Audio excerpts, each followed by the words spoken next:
Hey everyone, this is blowing my mind. I don't know which way to look because now I know how to do Facebook Live videos horizontal. All this time I thought I had to do them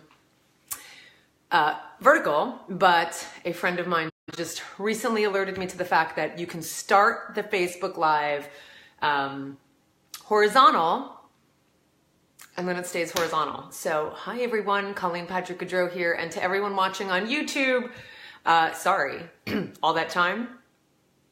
I could have spared you the vertical video syndrome.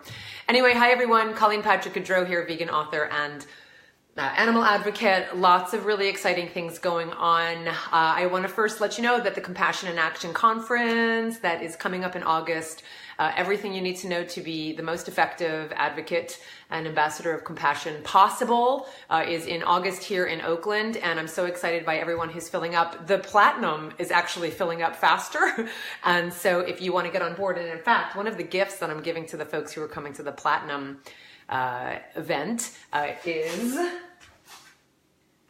really excited about this. I already showed you this bamboo stainless steel tea thermos. I think I already showed you this, but this is one of the gifts that we're giving to the Platinum folks, but shh, don't tell them. So sign up. This is the last weekend. I extended the offer to bring a friend for 50% off because I wanted to just gift that to you for my birthday.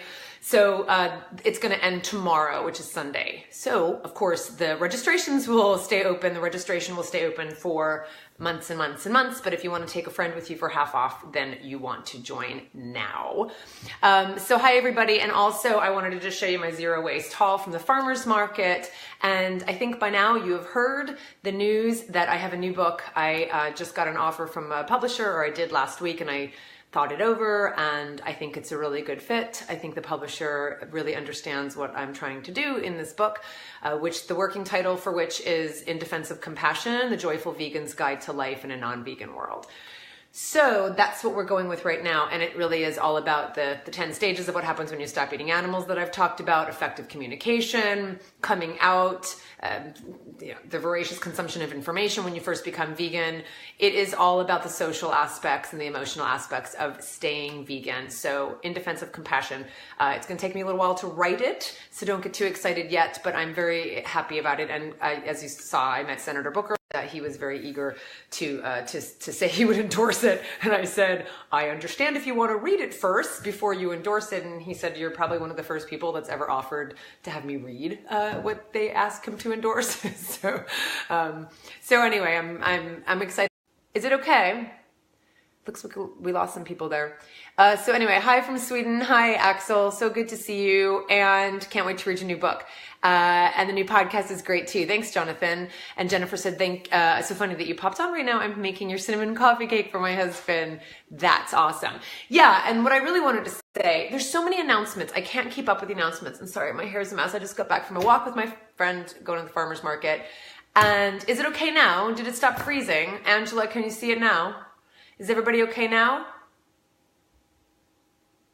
Thumbs up? Little bits? Pearland, Texas. I'm trying to look at your name. Maravone, is that your name? Beautiful. You guys are good? Okay, so thumbs up. It's good. What I wanted to start with right off the bat was the new podcast episode on zero waste is live. I think the thing that was the most difficult was writing that particular episode, because I didn't want to just write an episode that was like, hey, I'm making my own almond milk and I'm making my own peanut butter. Like, that is so not what zero waste is about for me. And I really encourage you to go listen to it. So the new Food for Thought podcast episode called Zero Waste, It Ain't About Recycling. And I think it's a really good start to what will be a very long conversation about zero waste. Hi, Maravone. Awesome. For a second, it looked like Portland, Texas. And I was like, there's no Portland, Texas. Hello, Dana from South Jersey. I'm going to be in New Jersey actually on next week, going to see my mother. Sorry, my hair is... That's what happens when it's a little humid out and my hair gets all curly. Megan said, I loved the podcast. It was very thought out with lots of info. Thank you, Megan. That's what I was hoping my listeners would feel. Listen to your podcast during my work commute. Oh, I love it, Maravone. Thank you. I'm going to have a cup of sip of tea. Is that okay? So I have a surprise to show you at the very end of this as well. I'm very excited. So, okay, apples. I was screaming at the apple stand because Fuji apples are the best apples in the world. Okay, hi, ready for this? This is the biggest fennel bulb I've ever bought in my life. Massive, massive, massive. Now, I had him cut the tops off and they compost all the tops. I would normally, like the fronds, I would normally make a stock or just compost them myself, but I have them in a backpack here because we were walking to and from the farmer's market from home, and I was already weighed down with so many bags and I couldn't handle anymore. But look at these massive fennel bulbs. Fennel is one of my favorite foods, as many of you know. You know what goes really well together?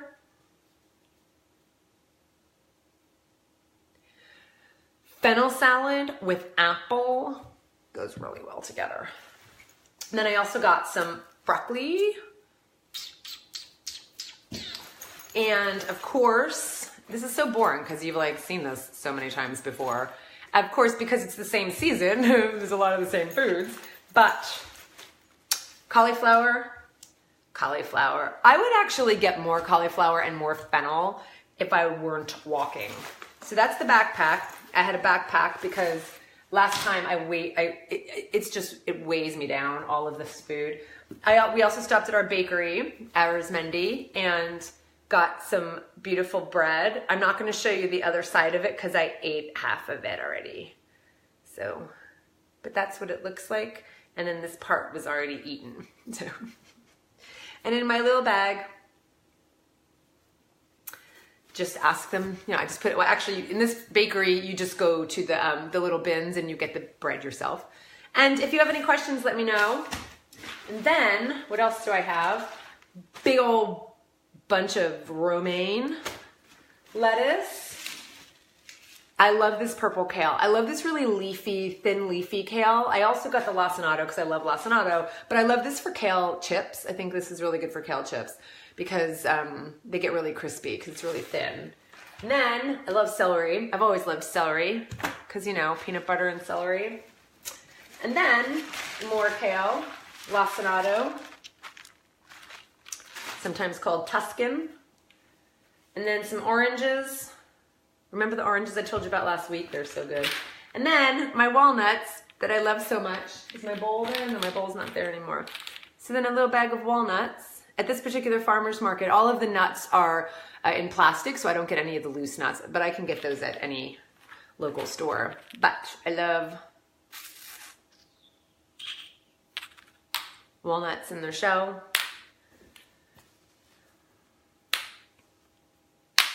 Yum. And what else?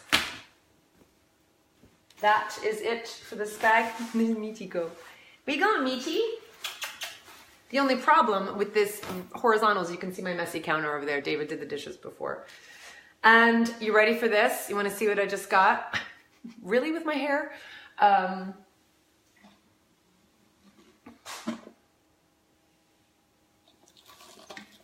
isn't that pretty? It would be called, that would be like purple kale. My new soy milk maker. My new soy milk maker. Pretty easy. There's the main pitcher, and then this is the bit of the soy milk maker. So basically this turns and heats up. So this heats up the soybeans and at the same time just emulsifies them, and then you strain out all the what's called a cara, and you've got soy milk. Because next on my list is to make tofu. But now first we're gonna start with soy milk. So that's it. That's my soy milk maker. I got it from eBay. I even haggled, which I never do. So I even got it for less than they were asking. Maravon, I make kale chips in the toaster oven with just like 250 degrees, and on a tray. I just coat it with some olive oil and some salt, and that's it. Just got to keep a close eye on them. Axel says, I must say, I've never heard you talk about bicycling or train riding. What do you do as an eco-friendly compassionista? I didn't see the rest of what you're saying, Axel. Yeah, I don't ride a bike because I just walk. I mean, we live in a neighborhood where we can walk everywhere. I also got into a bike accident several years ago, and I've been a bit of a wimp getting back on a bike. I was in the bike lane and I was doored, and I was pretty badly hurt. And it was pretty scary, so I haven't gotten back on a bike. And I used to ride my bike all the time for just regular commuting. And as I said in the podcast episode, you know, I mean, we have a 14-year-old Prius. Everything I do, I walk everywhere. But when we do drive, it's our Prius. And our drives are usually some kind of, you know, weekend drive. It's not like we're going to go, we could take a train, you know, up to Sonoma to see a friend or something like that. So we don't drive that much, you know. I do my best. Liana says, are you going to make tofu live? And what is the make of the soy milk maker? I will do tofu when I perfect it. I'm not going to show you all my mistakes. But the soy milk maker, I think this is a Soya Joy is what it's called.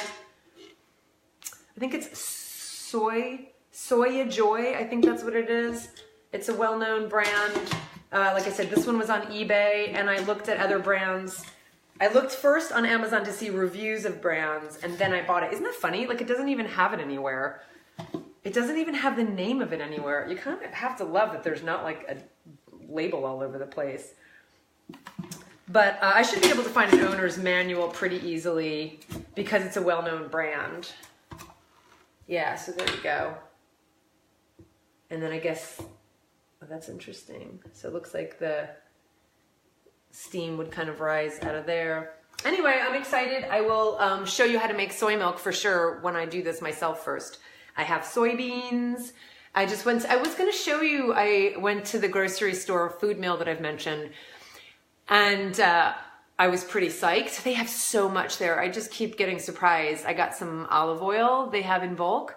I brought my jars with me. I got baking soda and baking powder in bulk. They have every spice and herb under the sun you could imagine. I got hibiscus flowers so that I could infuse water with hibiscus, which is really high in antioxidants and really good. And they even have a bulk laundry detergent and bulk dish detergent, even though I haven't looked yet for dishwasher, like the dishwasher detergent. So we'll find out about that. So lots of wonderful discoveries. And yeah, I really encourage you to go listen to the podcast episode. I did buy it secondhand. Yep. Like I said, again, I said on the podcast, you know, I've bought secondhand things before, but I didn't do it as a rule. And now I'm kind of thinking about it as a rule, which is lovely. I bought a Le Creuset, which one thing I'm going to be talking about on the podcast is, you know, I mentioned it in this first one, which is to have a criterion for when we do purchase something new. The criterion being that there's a lifetime guarantee, that the manufacturer stands behind the quality of the product they're making and offers some kind of lifetime guarantee. Le Creuset is one of them that does that. So I bought a Le Creuset actually used, but I believe it would still be under the warranty. I don't think Le Creuset expects you to have a receipt. I don't know, but I hope to not break it, and I hope to not have an issue with it. But that's one of the things, is to actually have, you know, some kind of criterion about the things we do buy new. Did I miss that? I just want to make sure. And I got the last question there. Yeah. Angela said, not a zero waste question, but which is your go-to egg replacer for your cookies? Yeah, I mean, for my cookies, I still have Energy egg replacer because I have it. That stuff lasts forever. It's just potato starch. But I have made my cookies a number of times with ground flaxseed, like a flax egg. I probably prefer the flax egg just because there's more nutrients in that. And it's really easy to make. It's really easy to do. But I still have the Energy egg replacer. All right, everybody. Well, I just wanted to show you that. And I am quite spent. It was a late night. And we have another dinner tonight with friends, another birthday dinner that'll cap. No, and then tomorrow we have the Japanese tea ceremony up at Green Gulch, the Japanese tea house, which is one of my favorite things to do.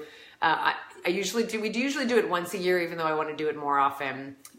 We usually do it around the solstice, or we do it around today we're turning over the clocks. or I do it around my birthday, or we do it around Easter time. So I'm excited. The Japanese tea ceremony is one of the most amazing experiences if you can experience it yourself. I just saw one of the deer. I see them running around the hillside.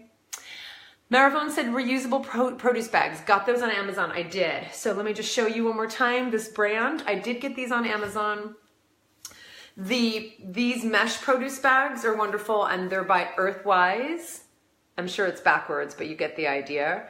Earthwise, and then the ones that are in these are just canvas, and all of these can be washed. I usually just rinse these out, but these I just actually put a couple in the wash because they had baking powder and baking soda and flour and all over them. And this one just got dirty. Sorry, got muddy against something else. So I'll wash this. And this brand is Simple Ecology. Simple Ecology. And the idea is that I will have these forever. They're organic. Oh, and that's actually really cool. It actually has the tare. So the tare, T-A-R-E, is the weight of the empty vessel or empty bag. So you want to put the tare at the bottom of the jar that you're taking, or lots of places you would weigh it first. But this actually has a tare weight, which I don't think anybody has ever weighed, because that means that there's some weight to this bag, and of course there is. It's a really nice quality fabric. And that means that you're supposed to deduct the bag, the tare weight. So I should be doing that when I weigh them myself, but I haven't. And I should tell the people at farmers markets even what the tare weight is. They should be able to deduct it. Do you want to see the deer? You want to see the deer? Was wondering about the ones for flowers, that they don't go through the weave. No, definitely the same one, the cotton. I put flour, baking soda, everything in here. This is what I got from the bread, and there's all different sizes. So there's a little one, there's a medium, there's a large. So you can get them as a packet. I think I have it on my website. You want to see the deer babies? Hi, baby girl. What you doing? What are you doing? Oh, I don't know if I can make it bigger there. Oh, I don't think I can zoom. Oh, there it is. Okay. Yeah, they're leaving. Bye, guys. See ya.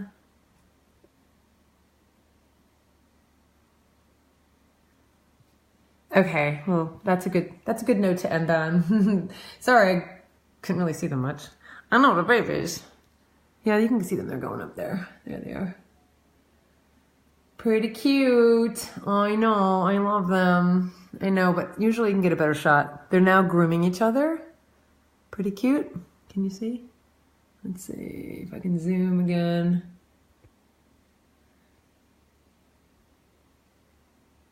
There you go. You see some deer butts. There's the deer butts. It's pretty funny. It's just their butts. All right, everybody, I'm going to go. Have a wonderful day. Thanks for watching. Join us in August.